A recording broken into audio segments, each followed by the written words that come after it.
Hello, Serious Survivor here.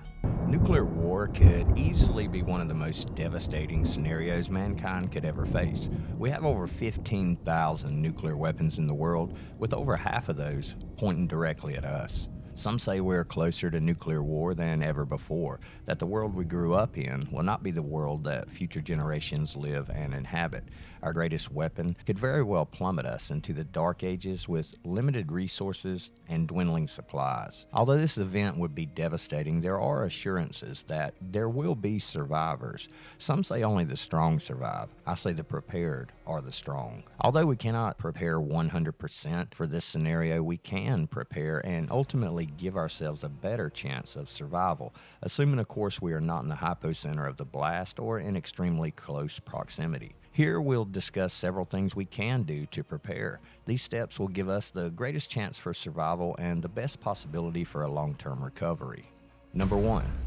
Learn the areas near you that will be high priority targets. Nuclear power plants, fuel storage depots, gas refineries, chemical plants, weapons, ammo plants, population centers, urban, large cities, military installations, airfields, bases, and similar. Not all of these will be primary targets, but once the grid is down, then these facilities will ultimately fail, which means the possibility of large explosions, chemical leaks producing acid clouds and rains, contaminants, all pouring into the water sources and food stocks. So knowing where these facilities are in relation to you can be an influential factor in the fight for survival. A good method for doing this is to use a map of your location and the surrounding areas.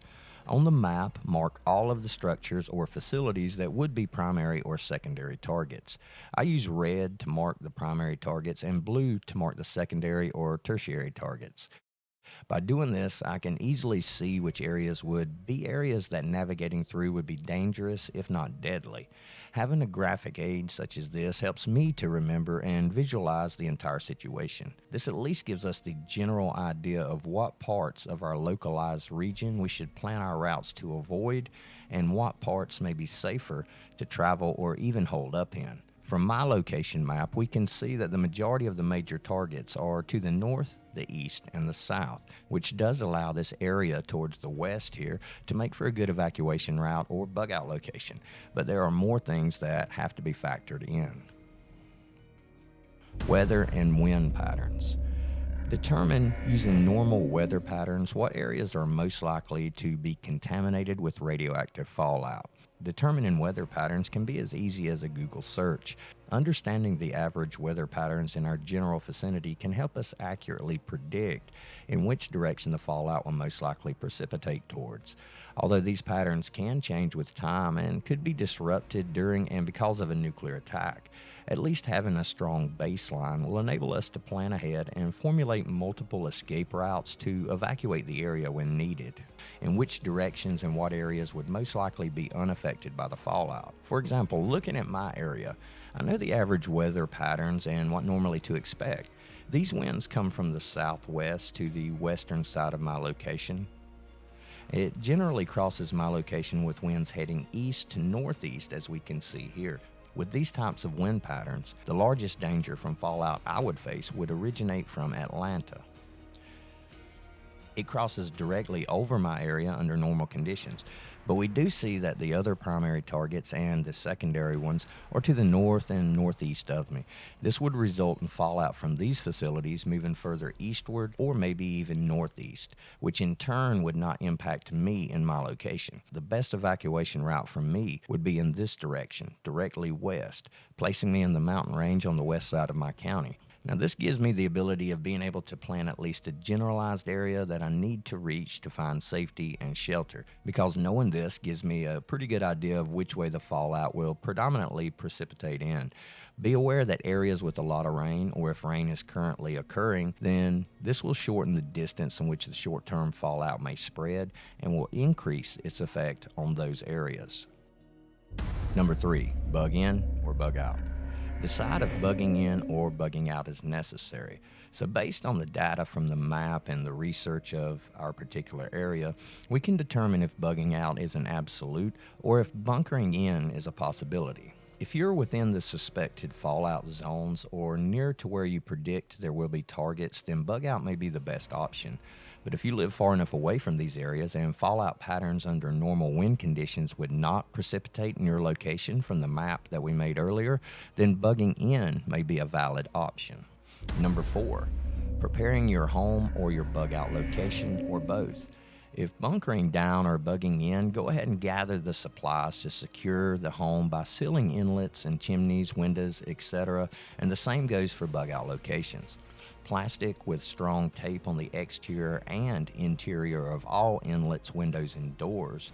Plastic, but preferably solid material, to form an airtight seal around any other openings such as chimneys, chutes, cellar doors. If the home is not extremely close to the hypocenter, then for many people it's just the fallout that we need to worry about. And fallout particles can be blocked from entering by making the structure as airtight as possible. There's much more to securing our location than just these few things, and we're going to get in depth in that on another video soon. Number 5, formulate a plan for bugging out. Whether we may feel it's safe to bunker down or bug in, there's still the need to have a bug out contingency plan ready. Take the information we have already gathered and determine the best route for evacuating the area. The requirements for this are: the route must be accessible by all in our group. They should also be the roads less traveled. Remember, when determining this route, it must be within reason. Attempting to reach a location further than 50 to 100 miles away, this isn't a bug out route anymore. It's a long journey at this point, and this will be harder for most people. Other people will be bugging out too, and unless we take a route that is completely secluded, then most likely we will run across others. This can often lead to situations that require the use of self-defense or stealth tactics. Always have more than one route planned. Use the map we marked earlier with the nuclear targets, the wind patterns, and fallout expectations. Using this, plan multiple escape routes with multiple branches. Mark them on your map, and also mark rally points or meeting locations the members should meet if anyone becomes separated. This may sound complicated, having a lot of routes to remember, but once again, that demonstrates the importance of using gear such as a good compass and map marked with the things we have discussed. Number 6, a radiation detecting device will measure the amount of radiation that one is exposed to at that current moment in time. This is a reading of the amount in real time, or sometimes a matter of minutes, depending on the device. A typical Geiger counter consists of a Geiger-Müller tube. It's a type of ionization chamber that counts particles of radiation. Most Geiger counters also have an audio that sounds like one click for each particle count, and a large number of particles produced in a short span of time sound almost like static from a radio. Geiger counters that have meter readouts in CPM, that means counts or clicks per minute. CPM is the unit normally used to measure alpha and beta radiation. There are 4 but different interrelated units for measuring radioactivity, exposure, absorbed dose, and dose equivalent.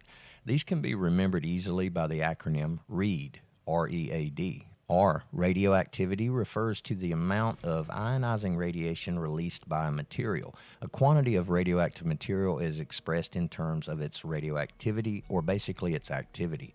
This represents how many atoms in the material decay in a given time period.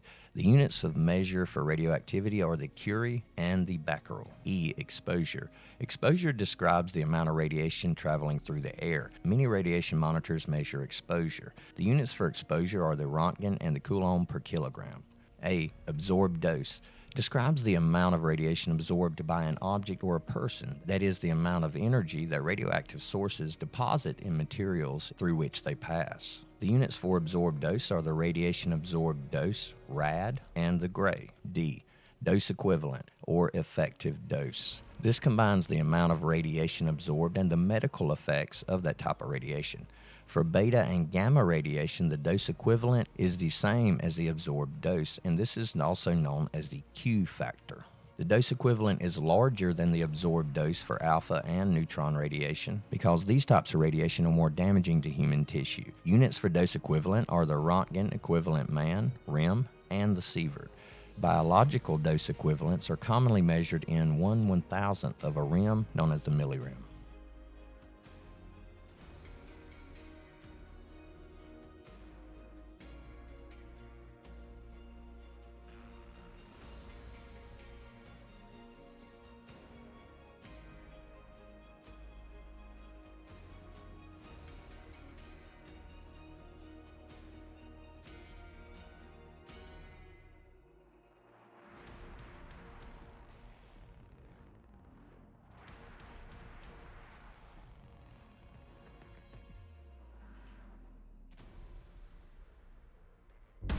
fallout. 1 hour after a surface burst, the radiation from fallout in the crater region is 30 grays per hour. That would be the full body equivalent. The numbers we mention here are entire body exposures. Initial fallout radiation decays relatively quickly with time. Most areas become fairly safe for travel and decontamination after 2 to 5 weeks. This is for the residual short-term fallout and doesn't factor in the effects or possibility of long-term or worldwide fallout. For yields of up to 10 kiloton, prompt or initial radiation is the dominant producer of casualties. Humans receiving an acute dose, 10 gray or higher, will have their performance degraded almost immediately and become ineffective within several hours. The strongest may survive a few days after the exposure, assuming they do not have any other injuries. A dose of 5.3 to 8.5 gray is considered lethal but not immediately incapacitating. Personnel exposed to this amount of radiation have their performance degraded in 2 to 3 hours and remain in this disabled state at least 2 days. But at that point, they will likely experience a recovery period for 6 days or so, and after that time, they would then relapse for about 4 weeks. Then they would begin displaying symptoms of radiation poisoning, and death will follow at approximately 6 weeks after exposure, although outcomes may vary slightly. Knowing how to read a radiation detector, but also knowing how to interpret the data and prepare accordingly is a must for long-term survival and also for the short term in making it to a safe location.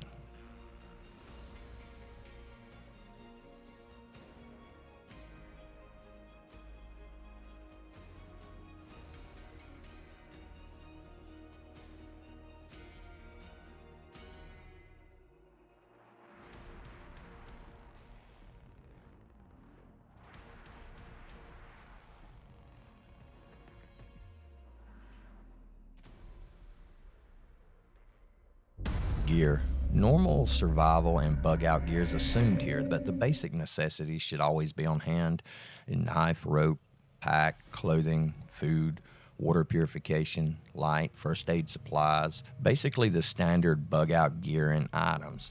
Just refer back to any bug-out video for details on basic equipment.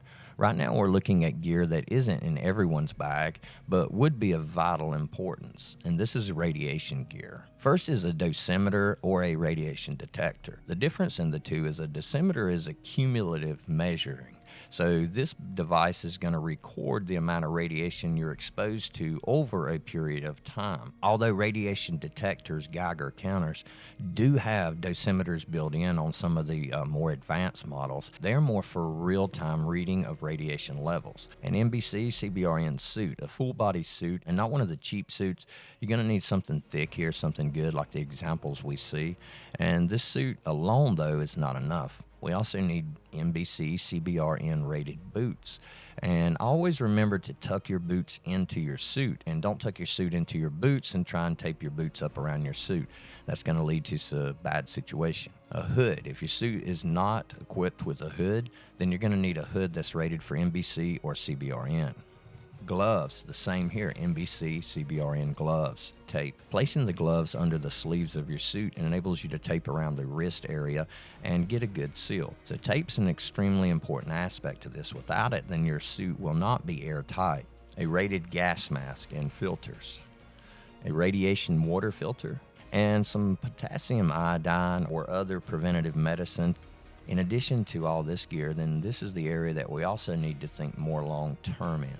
Things that we can store in our homes or our bug-out locations that will keep us going for extended periods of time.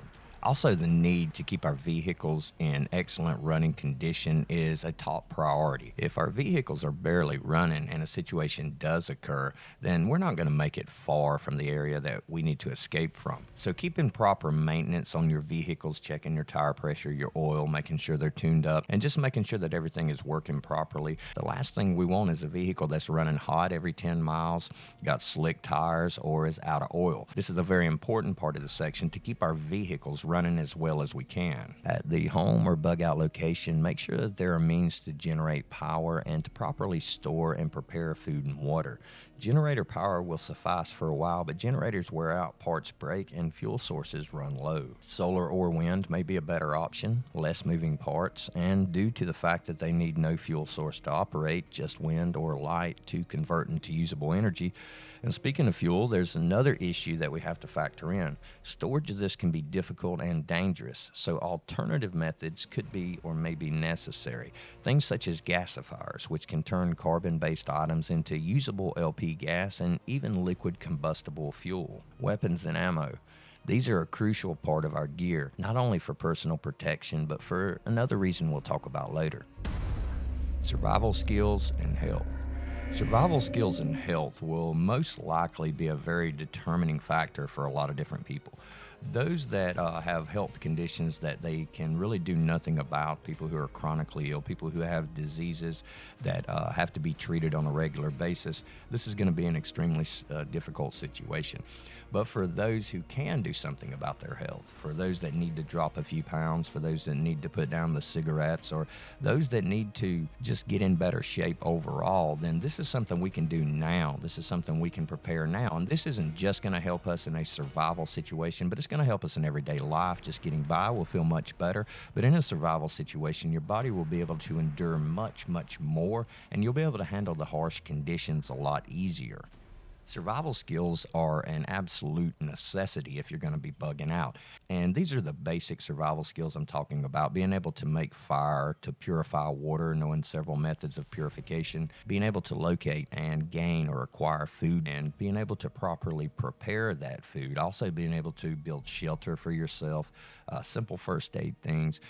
There's some pretty good videos on the channel. Check out about the basic survival skills, but the basic survival skills will be a determining factor for a lot of people. If it's winter or a very cold season and we're bugging out of the city, then someone who doesn't know how to make fire, someone who doesn't know how to build adequate shelter, and someone who isn't prepared may very well not make it through the night. So having these basic survival skills is a must. And these are actually some of the easiest things that we can develop. Protect your electronics. There's much debate about the long-range potential of an EMP or nuclear EMP. Some say it will completely destroy all electronics, but there are a lot of factors that are involved with this, such as distance from the EMP, structures that may be in between you and the event, the location of the devices within your home, are the devices powered on or turned off. But one method of protecting your device is the Faraday cage or a similar EMP protective case or box. There are many variants of these devices, but if properly designed, they will shield electronics from these types of events. Although Faraday cages can be constructed with components at home, there are other options, and that's to purchase EMP shielded storage devices. These range in size and price from less than $30 to as much as you'd like to spend. And with a nuclear war, the need for electronic devices such as radiation detectors and other helpful gadgets is extremely high. Protecting these is worth the investment. Your family or your group. Plan for those around you, your family, and your friends who will be accompanying you. Make sure that not only do the people in your group understand the planning you have done, then every member of your group has to already understand and have memorized the various escape routes and rally points, along with the final objective of reaching your bug out location or retreat. This is crucial because even if just a few of the family members or group members are not familiar with the plans, then there's a good chance that if these people are separated from the group, then finding them in a chaotic, without rule of law environment may not just be difficult, it may be near impossible due to unforeseen factors. Defense in the aftermath. This will come to be a very important aspect after the event has happened. Having the need to not only defend yourself, but also the ones around you will develop shortly afterwards. Whether this need is due to roving gangs and groups that have formed, or because of the pending invasion. If the U.S. is hit with nuclear strikes, then this is most likely a first strike to be followed by airstrikes at precise targets and resulting in a ground invasion. This will inevitably happen no matter the severity of the attacks. If the countries that use nuclear weapons deplete their arsenals and fire all nukes that are available, and even if all targets are hit on both sides of the war, then nuclear weapons will most likely be used, mainly on industrialized nations. It's quite believable to assume that the largest parts of South America, middle to southern Africa, and large parts of Asia would not be impacted directly by the blast. So even if the countries launching the weapons destroy each other's military forces, this still leaves the rest of the world that was not hit in the primary exchanges. If this is true, then the areas of the world that were not hit would eventually pursue the nations that were. This is definitely not an absolute eventuality, but a distinct possibility. I'll go much deeper into defensive parameters in the Defense and Tactics series I have on the channel, but for now this is something we have to begin putting thought into if surviving long term is to be possible. But nonetheless, defensive tactics, offensive tactics, weapons, and the ability to implement these are crucial factors in determining the success we experience in this bleak survival situation. Well, there's a lot more we could talk about. There's always more that can be added, more that could be said. But this should serve as a good skeleton plan or outline for preparing for this event. Make sure to keep an eye on the channel for more videos, and don't forget the 50,000 subscriber giveaway that's coming up. Check out the video on the channel page for the details on how to win. It's simple though. Just subscribe, comment, like, and share as many videos as you can. The more you do, the more your odds increase. Thanks a lot for watching, and for now, Serious Survivor, out.